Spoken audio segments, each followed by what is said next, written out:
Hello, welcome to this new session for CKA exam, the ETCD backup and restore. So it's critically important that, as we've found out now, Kubernetes also has a key value store database that's maintained internally by Kubernetes and used for cluster data. So what we're going to do is, let's imagine the scenario that we basically have some maintenance going on, and what we want to do is we want to back up um, that that data store. And it's critically important that we can back up, we can restore at various points because like any database, if something became corrupted within the database, at least we would have some backup that we could roll to. So what I'm going to do is I'm just going to point you over as always over to the actual GitHub channel, and from here you can basically see there's a GitHub repository here. So if you go into the GitHub repository, the session notes that and the readme file that we're working on now is 2.1, and it's called Node Upgrades and etc practice. So if you basically go into the series 2, you'll see that there's a 2.1 nodes upgrade um, readme file here. So in the previous two parts of this session, I've broken them up because there's quite a lot of actual commands here. But the first thing I've sort of said on the previous two as well, two parts, is that there's multiple ways that you can actually stand up a Kubernetes cluster. And the way that I'm using this today for practice only, so this is only for practice, this is not um, recommended for full production scale out, but for practice only, what I'm using here is a GCP cluster here. So what I'm wanting to do is I wanted to sort of say on my GCP cluster. So the first thing I'd have to do here is I'd have to actually log into my cluster here. So what I've done is I've already logged in, and you can see that I've already kind of stood up a project, and I've actually stood up using kubeadmin tools a controller node here into my cluster. Now, if you want to find out how to do that, I would recommend that you would basically go back to the series 1 here, which is the introduction, and have a look here, and you'll find an awful lot of information about how to actually configure your environment. I constantly update these notes here as I'm kind of working through my own CKA study, but you'll find one here that and it's called 1.6, the kubeadmin way, and that just shows you how I actually stood up this basic cluster. But going back to the database now, we can sort of see that if I sort of say alias k kubectl, and I'm just doing that, I'm just creating an alias because it's good practice for the exam to save some time. But basically, if I sort of say k get nodes, I can sort of see I have one controller. If I say k get pods, I can also sort of see that I actually have a fake deployment. So the fake deployment here, if I go back to my series 2 here, and I go into the 2.1, which is what we're working on, you can see that there's notes here for how to create that fake deployment, and that's just um, a very, very basic simple deployment and service, but it just mimics the functionality that we actually have some payload and workload onto our Kubernetes cluster right now. So as we sort of said, we've looked at node unavailability, we've looked at node upgrades before, and now we're coming down onto the backup and restore of etc, the database. So the first thing I want to kind of do here is actually make sure that I actually have um, the database commands installed into my controller, which is my control plane. But I want to just make sure that I actually have them, and I do have them. So I didn't actually have to install this onto my Raspberry Pi. I was trying to say earlier on my Raspberry Pi, I didn't have to install it, but on GCP I actually did. But it takes 2 minutes to kind of complete. So when I've actually got that installed, I can then sort of say, I'm going to just put that there. What I can then sort of say is, show me my version. So I believe in this GCP I didn't actually have to have, yeah, so in the GCP version I didn't actually have to have the dash. In the Raspberry Pi for the Linux I did. But basically you can sort of see that the version of ETC CTL, which is the command line tool for ETCD, is actually at version 3.4.5. So that's good. So what I'm going to do here is I'm going to just take this command here, and I'm just going to show you that I actually have a controller ETCD pod running here. So that's my controller. You can sort of see that it's actually it's running. Now it's got one restart because I actually rebooted the system earlier on, but it's basically running and it's serving its purpose as the data store. So what I want to do now is actually I want to back up this data store and make sure that we actually have a backup and we can roll back to as well. So the first thing I'd like to kind of do is I'd like to actually describe the ECD controller here.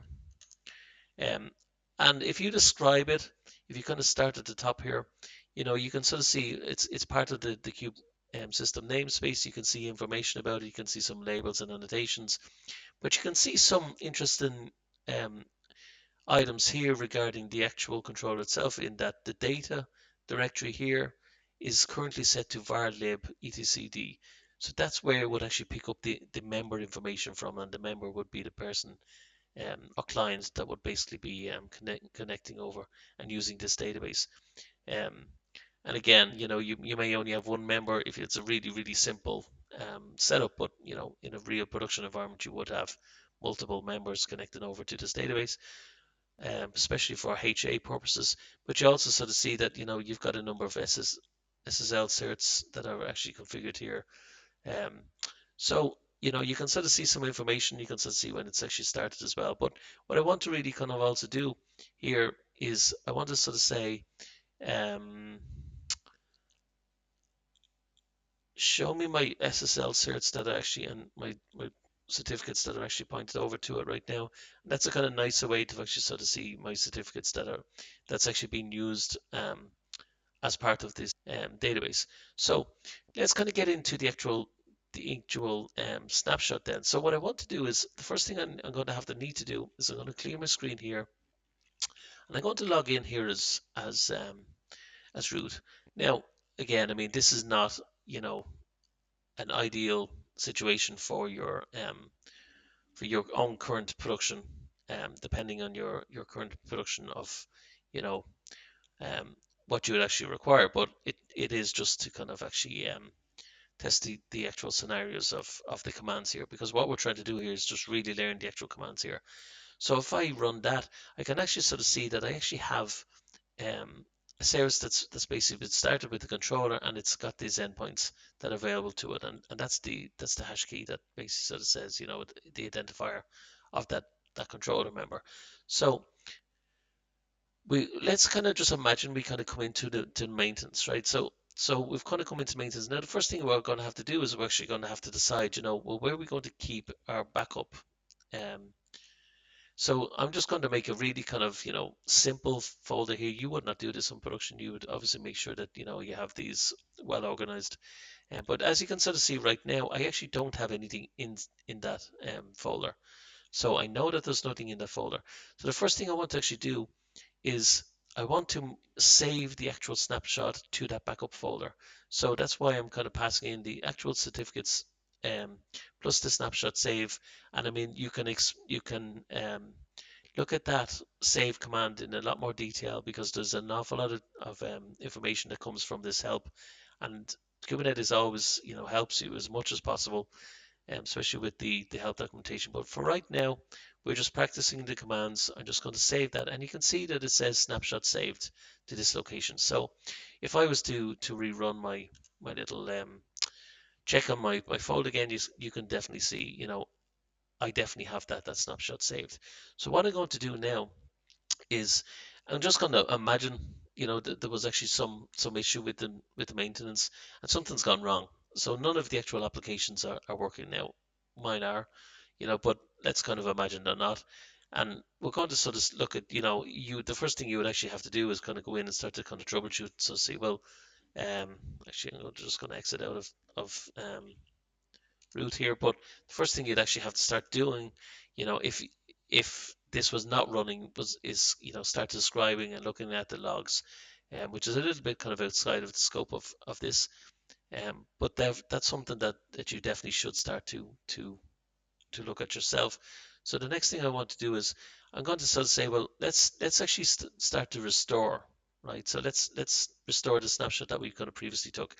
So let's sort of go back in as root here, and let's sort of say, um, I want to find out the locations of where my um, etc is referenced. So I'm looking here at a kind of cat file here of looking at my folder, and you can sort of see, well, this is not going to be, a point of reference. These are reference names, but they're not really going to be really critically important. You can sort of see that the actual certs, that location hasn't changed. But one item that actually would have possibly changed here is the data directory. The data directory is where the members will basically be sitting. So um, there's another point here that looks actually at the mount point. So at the actual mount points themselves, you can actually sort of see it is actually referencing um, a varlib etcd folder at the moment. So that's kind of important, kind of those two, the data directory and the mount points of where they're actually getting this information to run um, that um, pod for etcd at the moment. So if I sort of say, and again, I mean, I'm just picking, I'm going to run this here actually just to keep it kind of clear, but you can sort of see right now, imagine that, we actually have some backup here. So we have some backup. So what I'm going to do is I'm going to create the new data directory folder into this backup here, because I want to move it away from this, because we could imagine maybe this got corrupted, or something happened, and we want to have a clean ETCD database member initialized. So what I'm going to do is, once I kind of restore here, so remember that I had my backup folder here, and again I just put the date just to kind of highlight the fact that this is a new folder today, but I'm going to put the date here with the backup folder, and we know that already exists. And what's going to happen here is it's going to create me a new member into this data directory here. So if I run that now, you can sort of see that, restore compact, and it says it's added this member.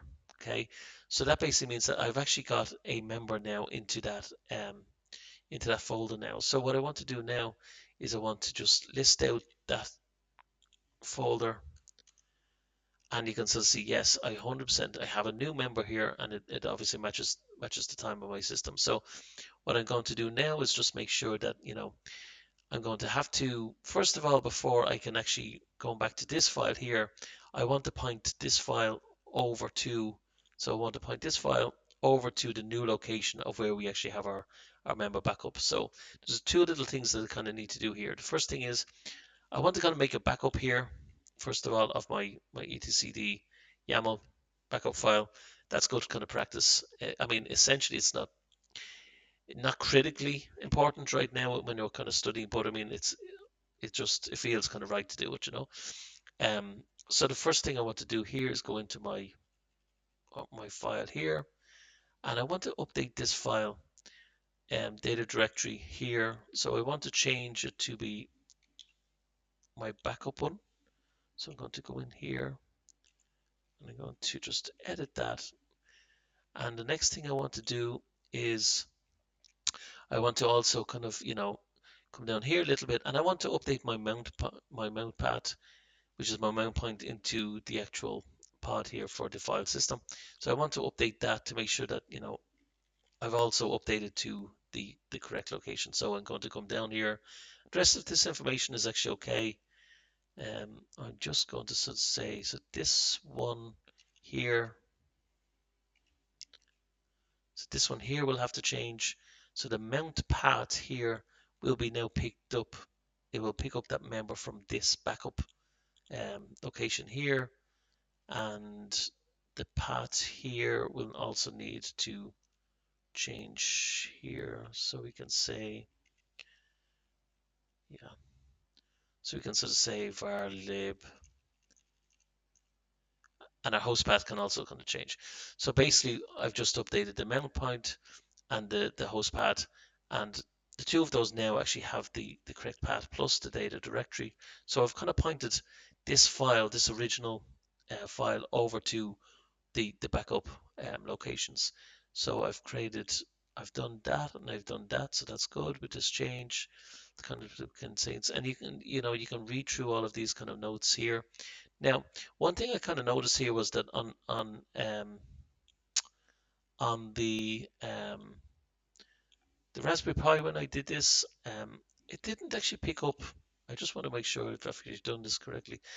It didn't actually pick up automatically. Didn't restart the actual pod. So what I had to do was actually I had to delete the pod. But I'm just wondering if this will actually be slightly better now.